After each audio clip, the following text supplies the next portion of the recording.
오늘 우리에게 주시는 하나님의 말씀은 민수기 6장 22절에서 27절 말씀입니다. 주님께서 모세에게 말씀하셨다. 너는 아론과 그 아들들에게 말하여라. 그들이 이스라엘 자손에게 복을 빌 때에는 다음과 같이 빌라고 하여라. 주님께서 당신들에게 복을 주시고 당신들을 지켜주시며 주님께서 당신들을 밝은 얼굴로 대하시고 당신들에게 은혜를 베푸시며 주님께서 당신들을 고이 보시어서 당신들에게 평화를 주시기를 빕니다. 그들이 나의 이름으로 이스라엘 자손에게 이렇게 축복하면 내가 친히 이스라엘 자손에게 복을 주겠다. 네, 오늘은 우리 다음 세대의 주일입니다. 다음 세대를 위한 아론의 축복이란 제목의 말씀을 나누도록 하겠습니다. 다음 세대의 주일을 우리가 작년부터 드리게 된 것은 다음 세대를 위해서 더 우리가 마음을 모아 기도하고 다음 세대가 하나님을 모르는 다른 세대가 되지 않기를 위하여 특별히 나를 정하여 온 성도와 온 교회가 다음 세대의 상황과 또한 기도 제목을 놓고 함께 축복하며 기도하자는 마음으로 시작이 되었습니다. 올해로 우리 두 번째 해를 맞이하게 됩니다. 여러분, 사실 청소년이라고 하면 무한한 가능성과 하나님 또한 예수 그리스도 안에서 정말 그들의 미래는 매우 너무나 밝지요. 그러나 모든 아이들이 그 믿음 가지고 소망 가지고 살아가는 것은 아닙니다. 안타깝게도 너무나 아픈 아이들이 굉장히 많습니다. 기도 제목을 받다 보면 우리 아이가 학교에 가서 적응을 하지 못합니다. 친구 문제로 힘들어하고 좋아하던 학교에 가지 않으려 합니다. 그런 기도 제목이 있고, 또한 집에 머물며 세상과 단절한 채 그렇게 홀로 운둔하며 살아가는 청소년들도 생각보다 많이 있다는 것을 알게 됩니다. 최근 발표된 한국 청소년의 정신건강 위기 보고서에 보면 지난 11년간 청소년 사망 원인 1위는 자살입니다. 고의적 자해 이한, 이어서 자살을 통해 스스로 목숨을 끊는 아이들이 많아요. 그리고 지난 5년간 청소년들의 우울증 증가율이 7%가 아니고 75%나 증가했습니다. 굉장히 많이 늘어나고 있습니다. 100명 중에 16명이 은둔 청소년으로 그렇게 불리고 있고 그렇게 살아가고 있습니다. 그리고 죽고 싶은 생각을 가져본 적이 있느냐? 최근에 그러면 무려 60%가 그렇다라고 응답했습니다. 이것이 우리 지금 청소년들, 우리 다음 세대의 현 주소입니다. 1996년에서 2012년까지의 태어난 세대를 Generation Z라고 해서 Gen Z라고 부릅니다. 이 Z세대라고 하는 이 세대는 어떻게 보면 풍요로운 시대 속에 태어났죠. 6.25를 경험한 것도 아니고 60, 70년대 어려운 시기를 거친 것도 아니라 어떻게 보면 가장 대한민국이 부강할 때 태어난 아이들입니다. 뭐가 부족할까 싶지만 의외로 아이들이 겪는 이 정신 건강 이 상태는 굉장히 무겁고 깊은 상처를 갖고 있습니다. 도대체 무엇이 이 아이들에게 이렇게 아픔을 주는 것일까? 여러 가지 원인이 있는데 네 가지를 꼽으라면 첫 번째는 가정의 위기 때문에 그렇습니다. 우리나라가 이혼율 1위입니다. 많은 가정이 결혼하고 헤어집니다. 그런 가운데 아이들이 많은 상처를 받게 되고 이혼을 하지 않아도 깨어진 가정 소통의 부재, 부모님의 높은 기대 때문으로 인하여 아이들이 많은 아픈 상처를 받고 있습니다. 최근에 좀 도발적이고 충격적인 제목의 책이 발간이 됐어요.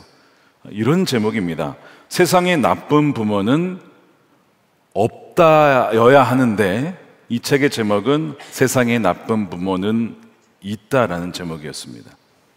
아니 도대체 나쁜 부모가 되고 싶은 부모가 어디 있겠습니까? 그리고 그런 부모가 있나 싶은데 이 책은 현실적으로 그런 부모가 있다는 것을 숨기지 않고 드러내주고 있어요. 그래서 부모로부터 정서적인 상처를 받은 아이들의 이야기, 숨기고 싶은 그 불편한 진실을 드러내주고 있습니다.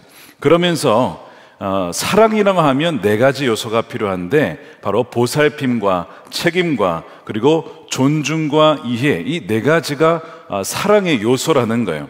근데 이제 많은 부모님들이 보살핌을 주고, 그래서 의식주를 제공하고 책임을 집니다. 그래서 공부를 할 수 있도록 책임져 주지만, 존중과 이해에 있어서는 상당수의 부모님들이 그렇지 못하다고 하는 것이죠. 거기에서 이제 자녀들과의 갈등이 벌어지게 돼요. 그러면서 이 자녀에게 의도치는 않았겠지만 이런 말로 아픔을 준다는 거죠. 내가 너를 이만큼 먹여주고 입혀줬는데 뭐가 불만이야? 라고 하면서 내가 너를 키워줬으니까 너는 내 마음대로 할 수 있어, 내 말대로 해야 돼, 강압적으로 자녀를 끌고 가는 그런 가운데 아픔이 있는 것이죠. 그동안 너를 보살펴 주었는데 너는 내 말에 따라야지, 이런 말들 심각하게 더 나아가게 되면 정말 해서는 안 될 말인데 화가 나다 보니 부모님들이 이런 말을 뱉곤 한다는 겁니다. 어떻게 너 같은 자식을 낳았을까? 정말 해서는 안 될 말이지만 이런 것들이 자녀를 존중하지 않고 자녀가 왜 아파하는지 공감해주지 않은 채에 부모님이 경험했던 그 기준을 가지고 자녀들에게 압박할 때에 아이들은 아프다고 하는 겁니다. 특별히 저자는 나르시스트적인 인격 장애 성향을 가진 부모 밑에서 자랄 때 그 자녀가 받는 스트레스는 어마어마하다는 겁니다. 그래서 자녀를 사람으로 대하지 않고 마치, 그것도 그러려고 한 건 아니었겠지만, 소유물처럼 대하고 사물처럼 대하고 그 자녀에게 어떠한 기대치를 요구하고, 그렇지 못하면 아이를 막대하는 그런 부모 밑에서 자녀의 마음은 너무나 아프고 멍들어 간다는 겁니다. 자, 이런 부모의 주장이 이런 저자의 주장이 다 맞는 것은 아니고 다 옳은 것은 아니겠지만, 또 모든 아픈 아이의 가정이 그런 건 아니겠죠. 그런데 이 저자의 주장을 듣다 보면 상당히 공감이 되는 부분들이 있습니다. 의식주와 책임을 져준다고 해서 다가 아니라 진짜 우리의 아이들을 존중해주고, 성경에 노엽게 하지 말라라고 했는데 혹시 말로나 정서적으로 상처를 주지는 않았는가를 돌아봐야 된다는 거죠. 두 번째 이유를 꼽는다면 학업 스트레스입니다. 좋은 성적을 얻어야, 좋은 대학을 가야 너의 인생은 성공할 수 있다라고 하는 세상의 메시지, 이런 것들이 엄청난 부담감을 주게 되고, 아이들은 진로에 대한 불안 때문에 우울과 무기력의 깊은 늪으로 빠지게 된다는 겁니다. 세 번째는 소셜미디어의 영향이에요. 끊임없이 아이들이 소셜미디어의 친구들과 주위에 있는 친구들의 모습을 보면서 자기와 비교를 합니다. 외모를 비교하고, 가진 것을 비교하고, 그의 영향력을 비교하고, 상대적으로 그렇지 못한 내 자신이 초라해 보이고 상대적인 박탈감을 느끼며 낮은 자존감을 유발시킨다는 것이죠. 그래서 화려하게 포장된 타인의 삶과 비교하며 끊임없이 위축이 되는 그 아이들, 그리고 사이버 불링, 바로 온라인상에서 자신의 사진이나 어떤 것들이 아이들 사이에 회자가 되면서 누군가를 왕따를 시키는 이 사이버 불링으로 인한 그 아픔도 어마어마하게 크다는 것이죠.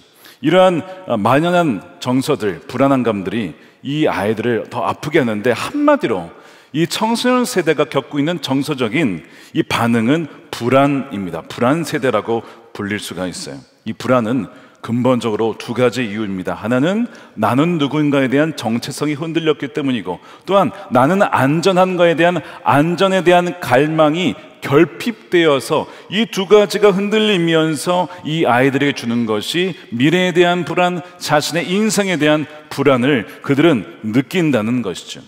그래서 사회적으로는 이 상담센터나 국가적인 어떤 지원을 통해서, 또한 병리적인 접근을 통해서 아이들이 약물 치료를 통해, 상담을 통해 일어설 수 있도록 그렇게 돕고 있습니다. 그러나 더불어서 이 모든 원인의 깊은 곳에 들어가다 보면 결국에는 하나님의 그 온전한 사랑을 누리지 못하고 거기에서 떨어져 나간 인간의 존재, 바로 마치 뿌리 뽑힌 나무처럼, 물고기가 물에서 떠난 것처럼 이제는 있어야 할 곳에 있지 못하고 떨어져 나간 사람의 인간의 실존의 정서는 바로 불안이라고 하는 거예요. 그렇기 때문에 바로 우리 크리스천으로서, 교회로서, 우리 아까 영성에 보았던 것처럼 그 아이가 막 탈출해서 갔더니 혼자 있는 것이 아니라 그 아이를 위해서 기도해주고 축복하는 그런 사람들과 공동체, 바로 교회가 있다는 것이 얼마나 중요한지 모른다는 사실이죠.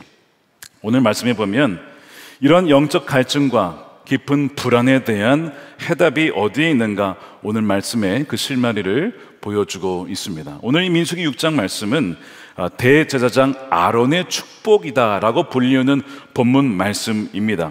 여기에서 하나님께서 내가 복을 주기를 원하는데, 아론 너 대제사장이니까 너가 다음 세대를 위해서 축복해 주어라, 이렇게 축복해 줘 라고 한 말씀이 바로 오늘 본문 말씀이에요. 자, 오늘 본문의 배경을 보게 되면 출애굽 이후에 시내산에서 말씀을 받은 이후에 한 2년 되기 전에 그 상황이었습니다. 이제 광야를 살아가야 됩니다. 아무것도 없는 광야, 먹을 것 없는 광야, 정말 그 암울한, 어떻게 보면 미래가 잘 보이지 않는 광야를 지나 가나안 땅, 거기에 보면 수많은 적들이 놓여져 있죠. 그들을 물리치고 들어가야 됩니다. 자, 이런 상황 속에 이 출애굽 1세대와 자녀 세대가 겪는 정서는 뭘까요? 불안이죠. 불안한 겁니다. 미래가 불안한 겁니다. 안정적이지 못한 겁니다. 나는 누구인가? 여기에 대한 분명한 공격과 유혹이 있을 거예요. 하나님께서 이걸 왜 모르시겠어요? 불안한 이 다음 세대와 이스라엘 민족을 향하여 하나님께서 그걸 아시고 아론을 통하여 이 다음 세대에게, 이스라엘 민족에게 내가 복을 주고 싶다라고 말씀하는 구절이 오늘 구절인데 크게 세 구절로 되어 있어요. 첫 번째 구절이 24절입니다. 이렇게 되어 있습니다. 개정판으로 읽겠습니다. 여호와는 내게 복을 주시고 너를 지키시기를 원한다. 이게 첫 번째입니다. 우리가 안전에 대한 불안이 있어요.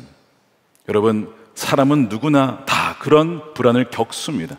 건강에 대한 불안, 직장에 대한 불안, 재정에 대한 불안, 나의 커리어에 대한 불안, 미래에 대한 불안이 늘 우리는 안고 살아갑니다. 그런데 하나님께서 오늘 뭐라고 하시냐면 너에게 복을 주시고 너를 지키시기를 원한다. 내가 너를 지킨다. 내가 너희를 광야를 끌고 갈 거고 내가 너희를 가나안 땅까지 데려갈 거야. 그러니까 너희가 걱정할 것이 없어. 너희는 나만 따라오면 되고 불기둥과 구름기둥으로 내가 너희를 인도할 거야. 이것을 다음 세대가 알 수 있도록 축복해 주라는 거예요. 왜죠? 세상은 계속해서 네가 알아서 해야 돼, 너가 챙겨야 돼, 너가 인생의 주인이 되어야 돼, 너가 돈을 벌어야 돼, 뭐 이런 식으로 계속해서 모든 책임을 나에게 붓고 있기 때문에 불안하거든요. 그게 아니라는 거예요. 하나님은 내가 너를 지키기를 원한다. 이 말씀을, 이 약속을 다음 세대가 알아야 된다라고 축복해 주라는 것이죠. 두 번째는 무엇이냐면 25절인데 이 25절 하루에 함께 읽어보겠습니다. 시작. 여호와는 그의 얼굴을 내게 비추사 은혜 베푸시기를 원하며, 하나님은 은혜 베푸시기를 원한다는 사실입니다. 여러분, 은혜가 무엇이죠? 우리가 은혜 찬양도 많이 부르고 은혜 얘기하지만 정작 은혜가 뭐지? 라고 하면 답변을 잘 못합니다. 여러분, 은혜가 무엇일까요? 은혜를 이렇게 정의할 수 있습니다. 은혜란 히브리어 헨이라고 되어 있어요. 헨. 받을 자격 없는 자에게 주어지는 하나님의 무조건적인 은총 혹은 호의, 영어로는 favor가 바로 은혜입니다. 근데 여기에 주목할 부분이 받을 자격이 없는 자, 그리고 조건이 없어요. 그냥 무조건적으로 하나님의 주권적으로 주어주는 것입니다. 이것이 은혜라고 하는 거예요. 이 은혜란 단어가 성경에서 가장 먼저 나온 데가 어디냐, 굉장히 중요해요. 성경을 해석할 때 이 단어가 어디에서 가장 먼저 나오느냐, 이 보는 건 굉장히 중요하거든요. 어디에 나오냐면 창세기 6장에 나옵니다. 당시에 사람들이 다 죄를 짓고 악한 일을 행할 때 항상 생각하는 것이 악할 뿐임을 보시고 심판을 하려 하실 때에 노아가 여호와께 은혜를 입거든요. 자, 그때 바로 은혜라는 단어가 처음 등장하죠. 창세기 6장 8절에 노아는 여호와께 은혜를 입었더라. 그러면서 9절에 이것이 노아의 조건이라 노아는 의인이요 당대의 완전한 자라 그는 하나님과 동행하였으며, 이렇게 되어 있습니다. 제가 질문을 드릴게요. 왜 노아는 하나님께 은혜를 입었을까요? 라고 하면 많은 분들이 이렇게 답합니다. 그가 하나님 앞에 완전하고 하나님과 동행했기 때문입니다. 이렇게 얘기를 해요. 맞습니까? 안 넘어가시네. 맞는 부분도 물론 있지만 사실은 인과관계가 뒤바뀌었습니다. 그가 하나님과 동행해서 은혜를 입은 게 아니고 은혜를 입어서 하나님과 동행할 수 있었던 거예요. 은혜를 입어서 하나님을 알 수 있었던 것이고, 은혜를 입어서 하나님의 음성을 들었고, 은혜를 입어서 하나님께 순종할 수 있는 힘이 주어진 것입니다. 그래야 하나님과 동행한 것이죠. 은혜를 받을만 해서 받아진 게 아니에요. 만일 그가 동행했기 때문에, 완전했기 때문에 받았다면 그것은 은혜가 아니라 공로입니다. 업적입니다. 그거에 의해서 받은 것은 은혜가 아닌 것이죠. 은혜란 하나님께서 주권적으로 자격 없는 자에게 주시는 하나님의 선물이기 때문에 그렇습니다.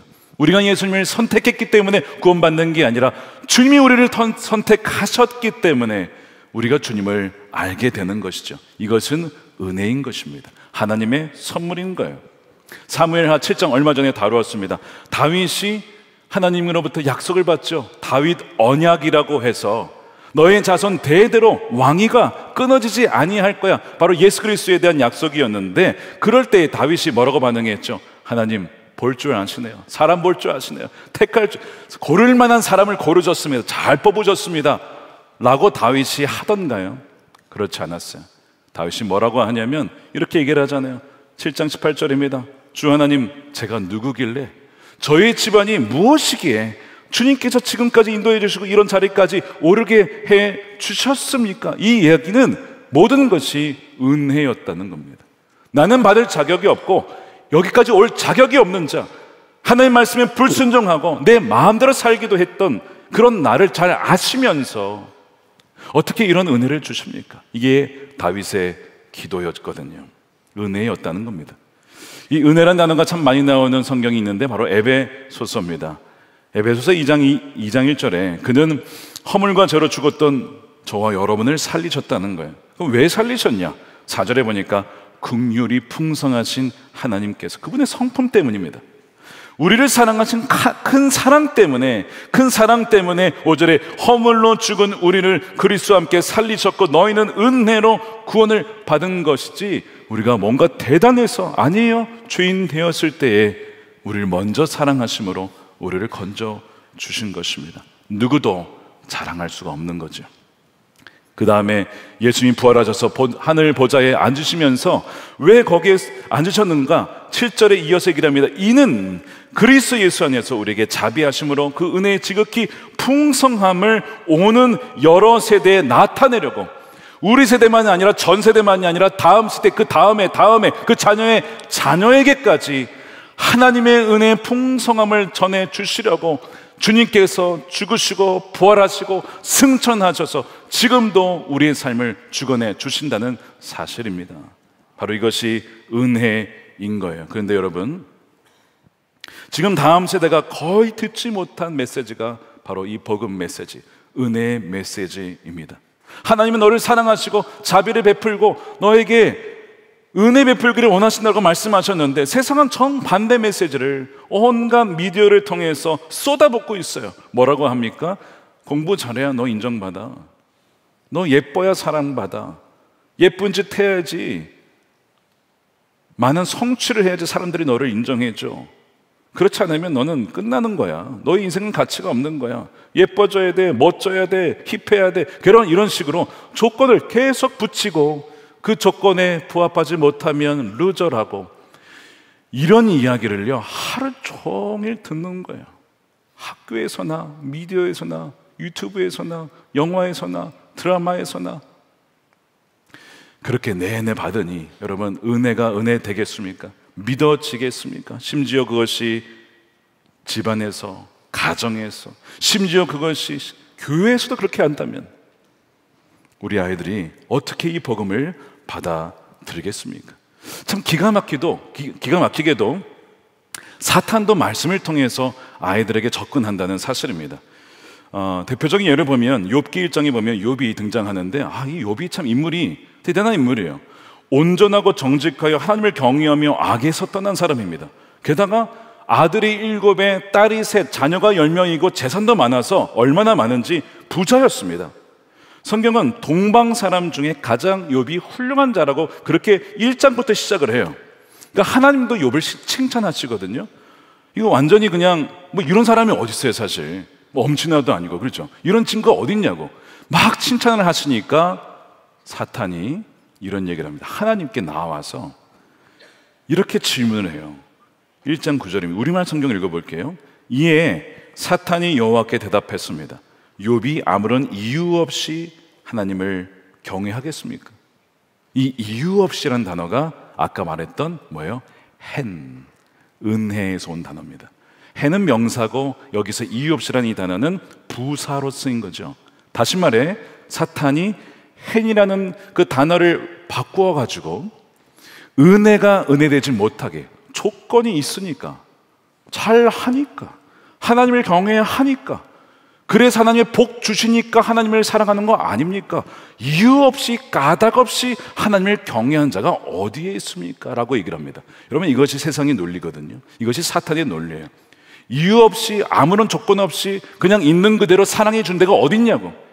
잘해야만, 뛰어나야만, 예뻐야만 사랑받는 이 세상에서 이유 없이 사랑하는 데가 어딨냐고 이 질문을 하나님께 던지는 거예요. 그래? 욥이 그렇다고 생각해? 그가 뭘 잘 받아서 나를 경외한다고 생각하니 나랑 한번 시험해보자. 이렇게 시작이 되는 거거든요. 근데 여러분, 이것이 사실 이 다음 세대에게 계속 전해주는 욥의 사탄의 유혹입니다. 너가 사랑받을 만해야 부모님께 사랑받는 거야. 너가 하나님을 경외해야 하나님이 널 사랑하시지. 너 성경 통독했어, 안 했어? 성경 통독 안 하면 하나님 널 사랑할 것 같아? 교회에서도 이렇게 얘기한다고. 집에서도 너 말씀 암송했어? 너 말씀 암송 안 했는데 하나님이 너에게 약속 주실 것 같아?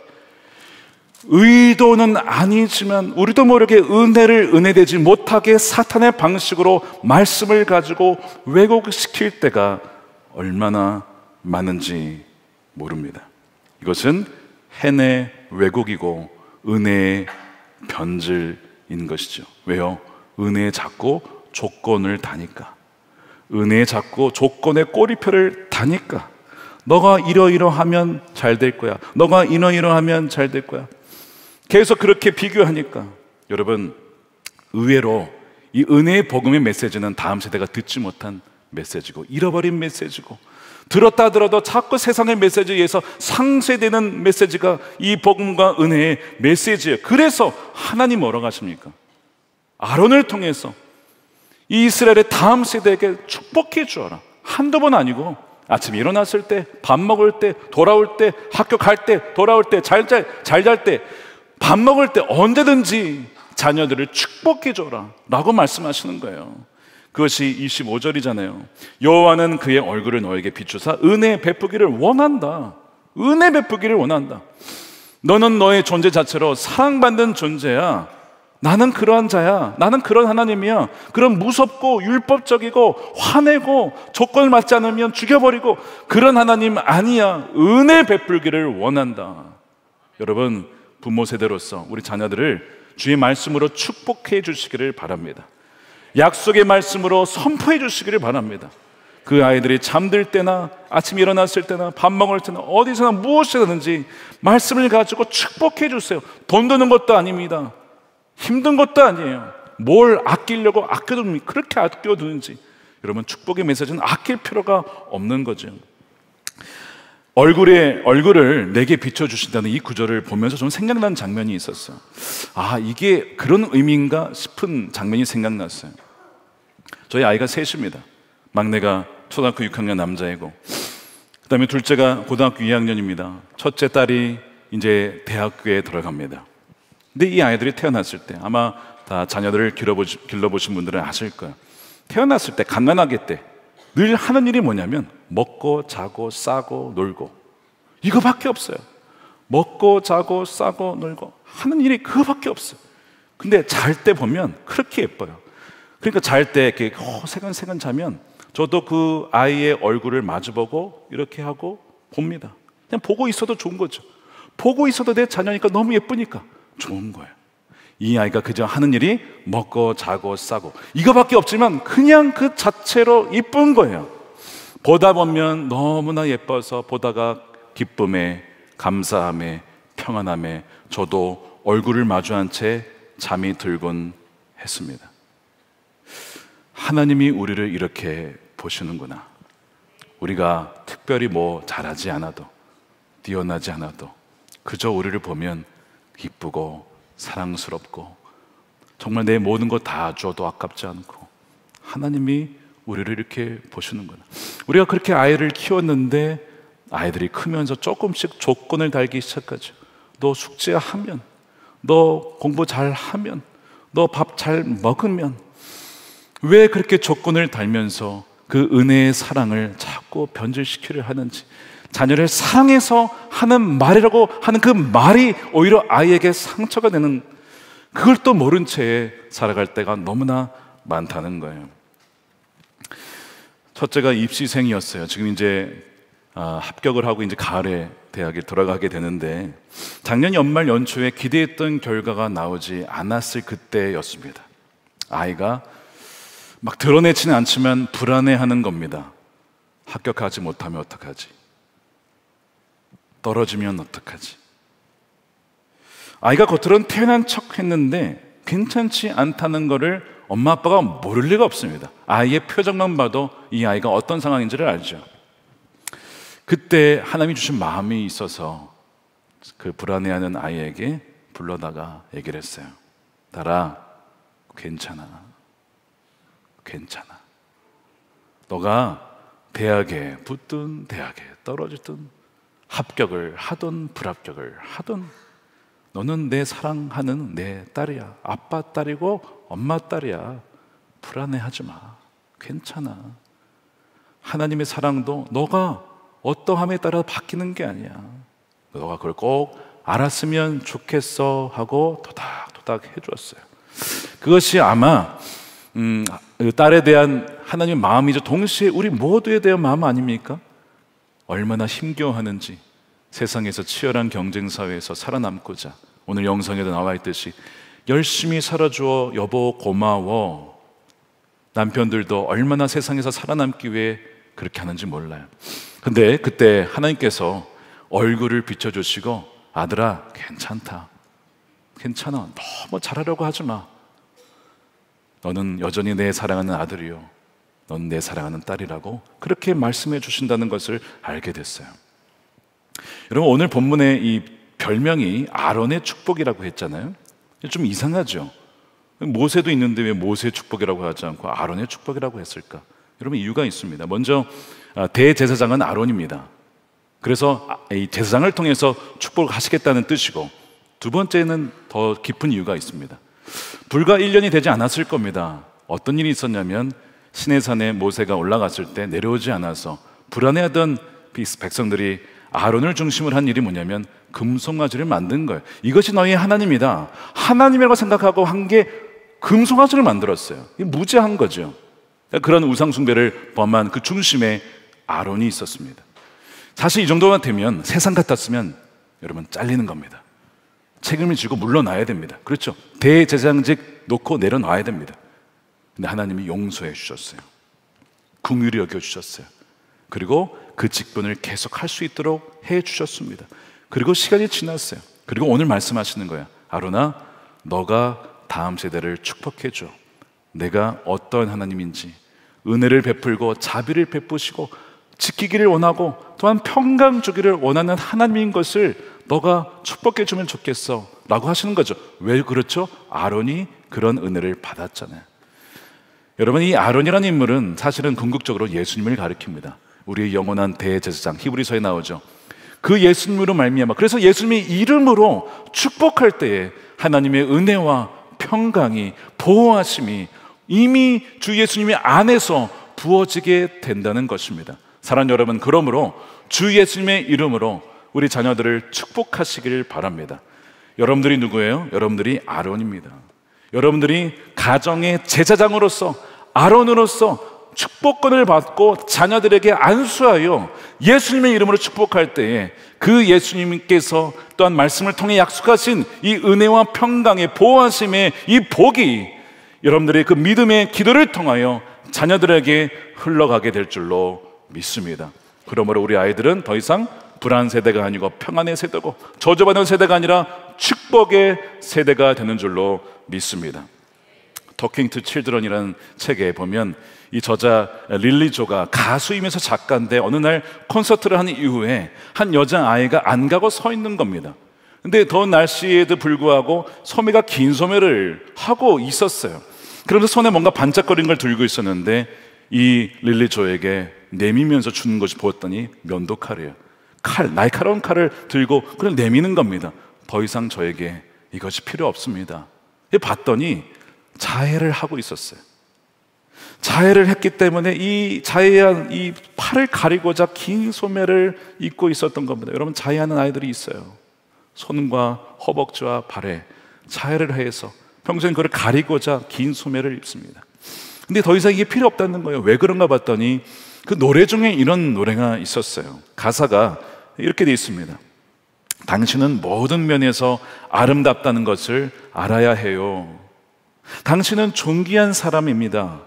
그것을 어느 누구도 빼앗지 못하도록 하세요. 라고 하는 그런 평범한 가사처럼 들려지지만 이 아이에게는 처음 듣는 가사예요. 그러면서 말하기를, 이전에는 아무도 이런 말을 저에게 해준 사람이 없었습니다. 저는 제 자신이 싫었습니다. 저의 외모가 싫었습니다. 저의 신체가 싫었습니다. 그래서 저는 죽고 싶었습니다. 그래서 자해를 했는데 오늘 드디어 참 자유를 얻었습니다. 제가 얼마나 소중한지를 알았습니다. 고마워요. 더 이상 이 칼은 필요하지 않은. 그러니까 이 작가이자 가수가 너무나 감사하면서도 이렇게 힘들어하는 아이들이 있다는 것을 알게 되고 더욱더 자신의 사명을 붙잡게 된 것이죠. 여러분, 렘브란트라고 하는 화가가 있었죠. 유명한 화가입니다. 많은 작품을 남겼는데 유명한 작품 중에 하나가 돌아온 탕자라는 작품이에요. 바로 이 작품이죠. 탕자가 정말 돌아왔는데 완전 거지가 돼서 돌아왔어요.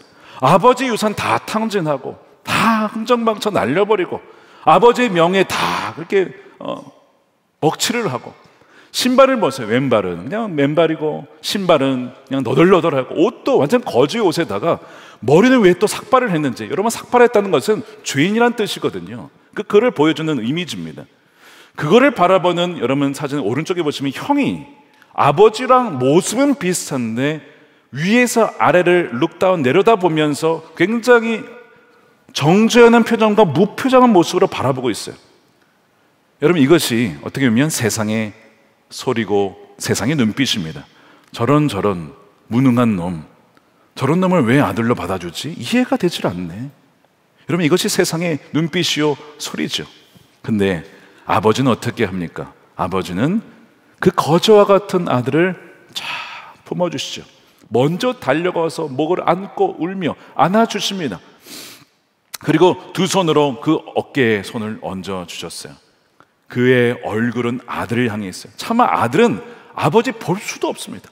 무슨 면목으로 아버지를 봅니까? 그걸 볼 수 없는데 아버지는 그의 얼굴을 그 아들을 향해 있고 두 손은 그의 어깨에 있어서 마치 이렇게 두드리는 것 같죠. 그러면서 이렇게 말씀하는 것 같습니다. 아들아, 괜찮아. 너 얼마나 힘들었어. 너 얼마나 외로웠어. 너 얼마나 배를 골았니? 그러나 괜찮아. 이제 아버지의 집에 왔으니까, 아버지의 품에 왔으니까 괜찮아. 나는 나의 얼굴을 너에게 비추고 은혜 베풀기를 원하고 너에게 평강이 있기를 원한다. 이게 렘브란트의 작품인데, 이거는 원래 렘브란트의 이야기이기도 합니다. 자기가 청년 시절에 방탕하게 살았던 것, 그럼에도 불구하고 나를 건져주신 하나님의 사랑에 감사하여 자기 자신을 그린 것입니다. 바로 그 아버지의 사랑, 있는 존재 그대로 사랑해 주시고 용납해 주시는 그 사랑 때문에 그런 것이죠. 사랑하는 여러분, 오늘 말씀은 우리에게 분명히 명령하고 있습니다. 너희는 27절에 이같이 내 이름으로 이스라엘 자손에게 축복할지니. 어떻게 하라고요? 축복하라고. 자녀들을 축복하라고.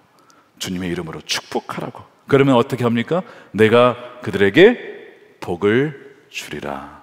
할렐루야. 이것이 오늘 우리 모두에게 주 예수 그리스도 안에서 주어진 약속이자 하나님의 풍성한 복인 줄로 믿습니다. 사랑하는 여러분, 그리하여 그렇게 축복할 때 우리 다음 세대가 불안 세대가 아니라 평강의 세대로, 저주받은 세대가 아니라 진정 복받은 하나님의 존귀한 자녀로 살아가는 세대가 될 줄로 믿습니다. 그렇게 살아가는 우리 부모 세대, 또한 우리 다음 세대, 우리 청소년 통합부의 아이들이 되기를, 여러분들이 되시기를 주님의 이름으로 축원드립니다. 우리 함께 기도하겠습니다. 이 시간 우리 함께 두 가지 놓고 기도하겠습니다. 첫 번째는 우리가 부모 세대로서 부모의 역할을 제대로 감당하지 못하고, 아까 얘기했던 것처럼 보살핌과 돌봄은 주지만 존중과 이해를 하지 못했던 것은 아닌가를 돌아보며 이 시간 회개합니다. 아론이 대제사장이었지만, 그러나 주님께서 그를 용서해 주시고 계속해서 대제사장 직분을 맡겨주셨어요. 여러분, 동일한 은혜가 우리에게도 있는 거 아시죠? 부모로서 우리가 참 부족한 부분이 많지만 그럼에도 불구하고 우리를 부모라고 하셨어요. 아버지라고 하셨어요. 어머니라고 하셨어요. 똑같은 것입니다. 그럼에도 불구하고 우리를 부모로 삼아주셔서 우리에게 자녀를 맡겨주시고, 또한 교회학교 아이들을 맡겨주시고 영적인 아비와 어미로 불러주시는 것이 그거 얼마나 감사한지. 우리가 뭔데, 우리가 도대체 무엇이 갈래 우리에게 그런 은혜를 맡겨주셨습니까?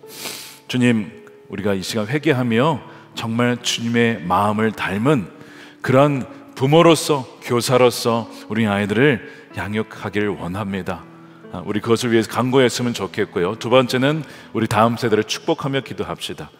너무나 불안해합니다. 너무나 걱정이 많고 무기력 가운데 빠진 아이들이 많습니다. 주님, 그들을 기억하여 주시고 그들을 예수 그리스도의 이름으로 일어서게 하시고 하나님 평강을 누리며 하나님 보호하심을 누리며 꿈과 비전을 찾고 주님께서 지으신 대로 살아가는 우리 아이들이 되게 해달라고 우리 두 가지 놓고 함께 동성으로 기도하겠습니다. 살아계신 아버지 하나님, 감사합니다.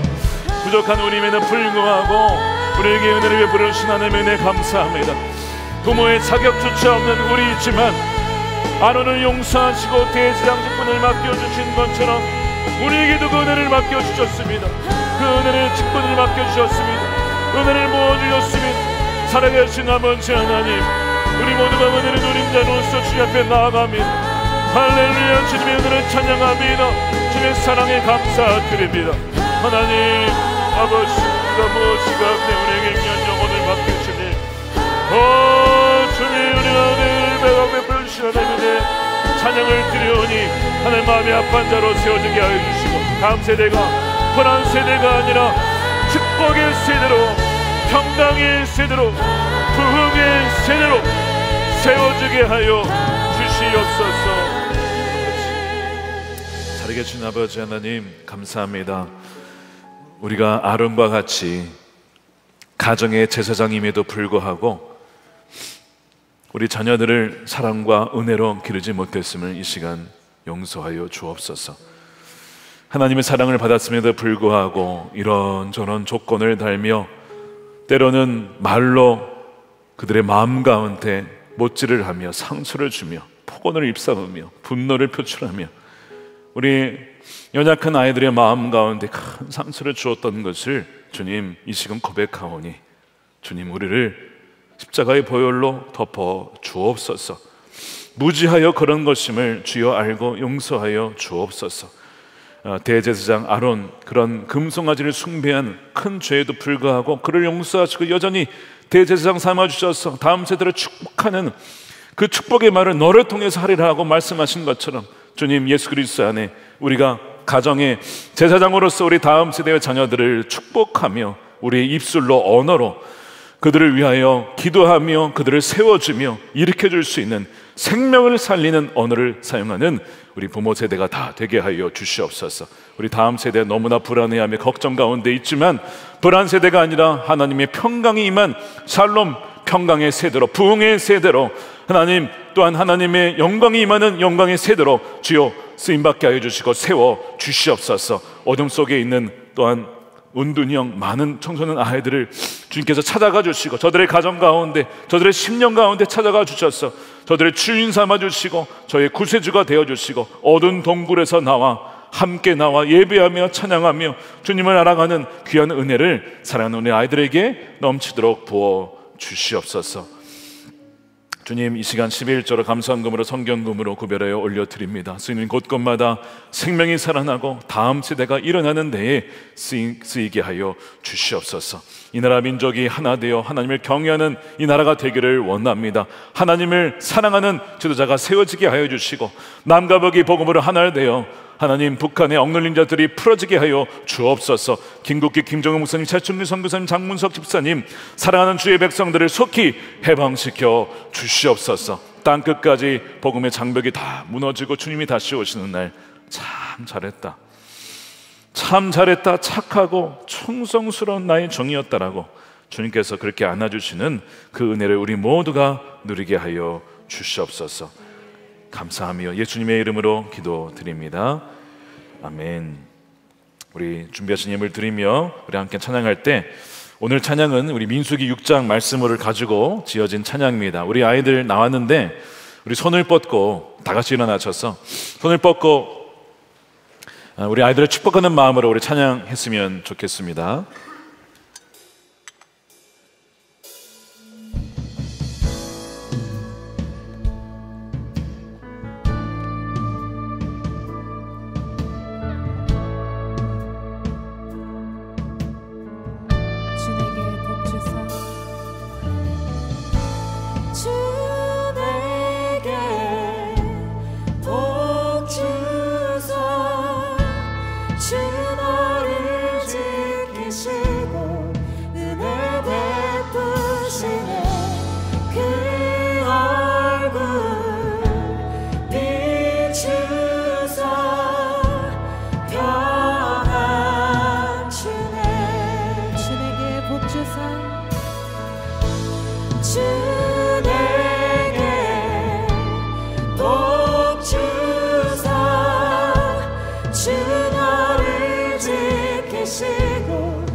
자녀들에게 복이 부어질 것입니다.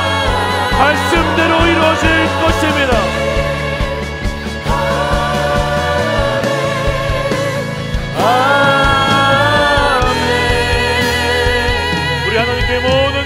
박수 올려드립니다. 감사합니다. 주님, 축복하시는 주님을 찬양합니다. 축도하겠습니다. 이제는 우리 주 예수 그리스도의 크신 은혜와 아버지 하나님의 풍성한 사랑하심과 우리를 떠나지 아니하시고 늘 함께 하시는 성령님의 감화감동 교통케 하심이 사랑하는 우리 부모 세대와 우리 다음 세대, 저들의 삶과 미래 가운데 사랑하는 교회와 한국교회 또한 조국 대한민국과 열방 가운데 영원히 함께 하시기를 간절히 축원하옵나이다. 아멘.